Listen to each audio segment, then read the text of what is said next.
木下優香です。今日はね、じゃん、庄屋さんの昆布を1キロ食べたいと思います。昆布って私でもそこまで食べる機会ないんですね、普段。たまにおにぎりで昆布が入ってるやつ食べるかなっていうぐらいですね。あ、でも塩昆布は結構好きだな。おやつみたいなやつで食べるのは好きですね。庄屋さんの昆布、九州うま辛味って書いてますね。じゃあ食べたいと思います。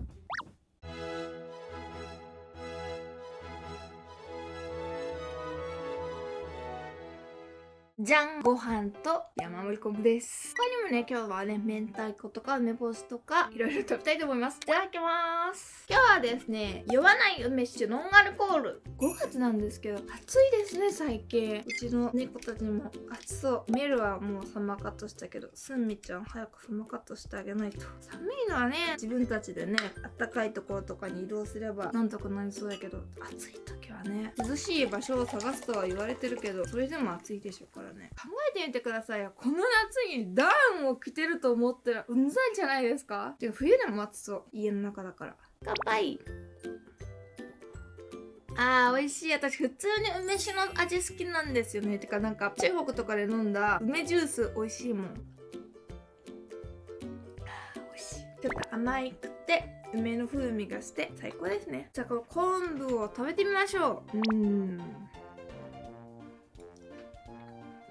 でもなんかちょっとピリ辛なんだな。辛い。でも辛くてご飯すごい進むと思う。こちらはめっちゃ激辛って書いてあったやつかな。辛い。でも辛いけど癖になる味です。ご飯に昆布をのせて、これは食欲そそりますね。かき氷みたい。美味しい。ご飯食べると程よいわ、この辛さが。これからしばらく昆布には困らないですね、私。ご飯と一緒に食べると辛さがちょっとマイルドになって甘さが際立って歯ごたえがまたいいですね。昆布の風味がいい感じです。昆布ってさ、海外の人って食べるんですかね？日本だっけ？昆布食べるのって。あんまり中華料理とか韓国料理でも見たことがない気がするけど気づいてないだけかな。やっぱこういうねシンプルなね食材がいいんですよね。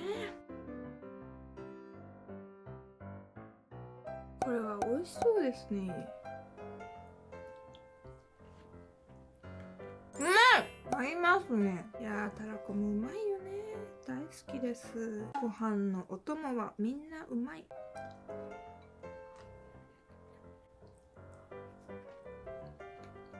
最近その体の歪みをさ直そうと思ってるのにもうついつい足を組んでしまう。ダメな私。なんか組んじゃいますよね。足をちゃんと前に出して楽になれるぐらいの筋肉をつけないと。みんな年取って痛くなってきてからやるじゃないですか。てか若くないんですけど、私も年取った立場なんですけど、まあでも30代なら大丈夫でしょう。でももっときっと20代、10代の頃にやっとけば、もっと体はすぐに楽になったのかもしれないですね。だけど、始めて遅いなんてことは世の中にはないんです。自分がやるかやらないかです。そういうこと。もう年を取ると説教臭くなっていけないんですね。なんかこの昆布ね、ラーメンとかに入れてもね、美味しいんだって。あとホットサンドとか、チーズと合わせてもうまいらしいよ。確かに昆布とチーズってちょっと合いそうな気がする。たらこの辛みと昆布のこの甘みがいい感じ。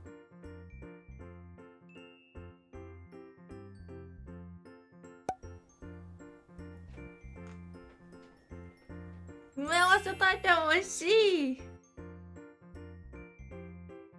辛いやつちょっとあるね。見た目は一緒だから。混ざっちゃった。見た目が一緒だからわからないって言おうとして本当に混ざっちゃった。砂漠に縫い針を落とすようなことですね。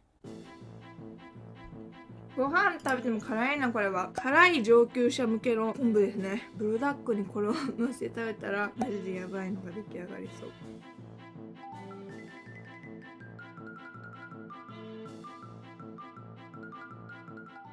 なんかこんなに昆布があったらなんかやれないかな。昆布カレーとかうまいんかね。どうだろう。昆布クリームシチュー、昆布パスタは普通に美味しそう。意外なものでめっちゃ美味しいやんっていうものをやっぱり生み出したいよね。今ね昆布いっぱいあるんで、皆さんぜひぜひ昆布の美味しい使い方教えていただけると嬉しいです。コメント欄で待ってます。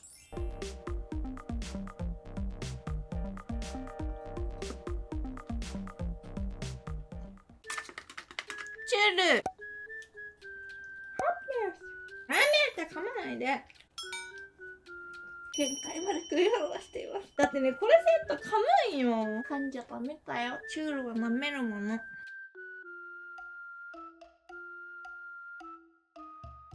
毎日ね朝に起きて猫がいる生活っていうのは最高ですよ。今日もね猫たちがベランダの外を見てたんですよ。だから私も一緒に並んで見てたんですよ。この時間が一生続けばいいのにって思いましたね。涼しい風を浴びながら。そういうところに幸せってあるんじゃないかな。そうだそうだ。セルフチュールやめてください。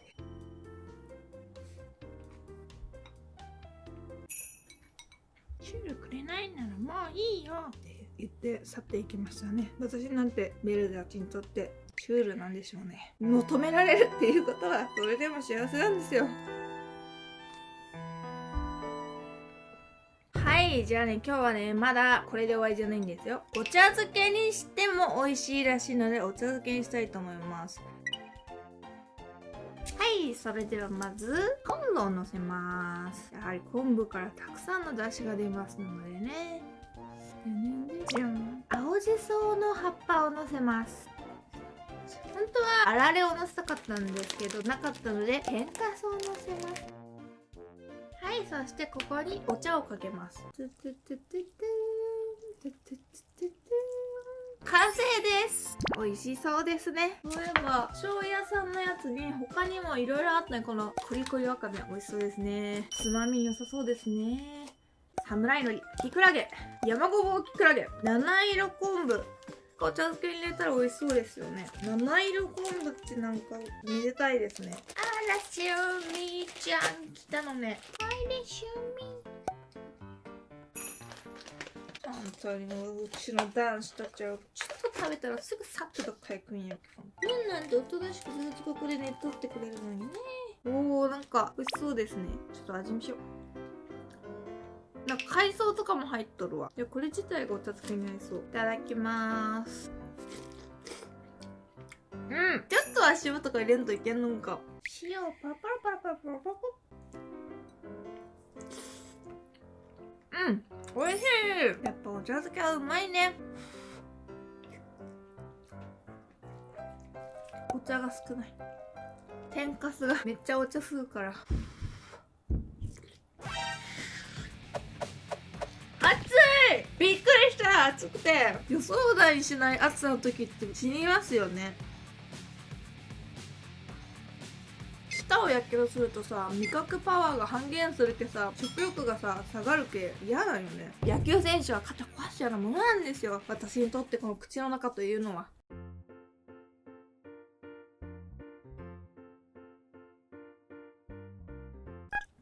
昆布が落ちている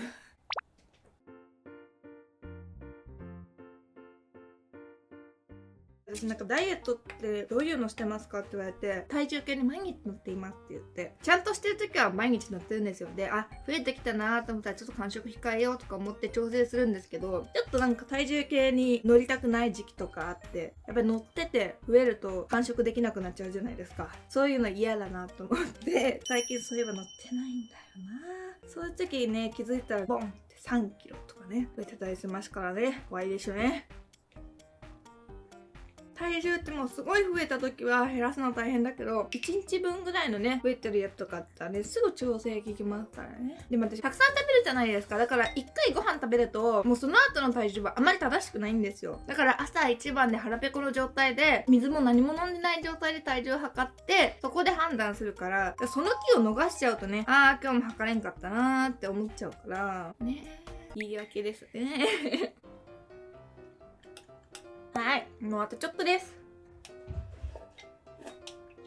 完食です。ごちそうさまでした。はい、昆布ね、ここにまだいっぱい残ってるんですけど、昆布はね、1回で全部食べるものではないので、つまみたいと思います。あとまたなんか、他の料理とかにも使えたらいいな。この昆布でもすごい美味しかったです。一緒に入っとったチラシみたいなの見たんやけど、見てください。ドン。驚異の 80% リピート率ですって。いや、すごいですね。これを1回食べたら、もうちょっと他の昆布いいやってなるんですね。でも確かにすごく美味しかったから、なんか食べ物って、ここのこれが一番美味しいなと思ったら、やっぱ次もそれ買うじゃないですか。ちょっと挑戦しようっていう時とかがない限り、とっても美味しかったです。お茶漬けにしても、ご飯と一緒に食べても、他のものと合わせて食べてもね、美味しかったです。説明欄の方にね、詳しいことは載ってますので、よかったら見てみてください。本日はご視聴ありがとうございました。この動画が良かったらグッドボタンとチャンネル登録ぜひぜひお願いします。明日も世界中のみんなが美味しいものを食べて幸せに過ごせますように。Let's eat and smile! 皆さん、うがい手洗いマスク、ソーシャルディスタンス、しっかり対策して、毎日楽しく過ごしましょう。バイバーイ。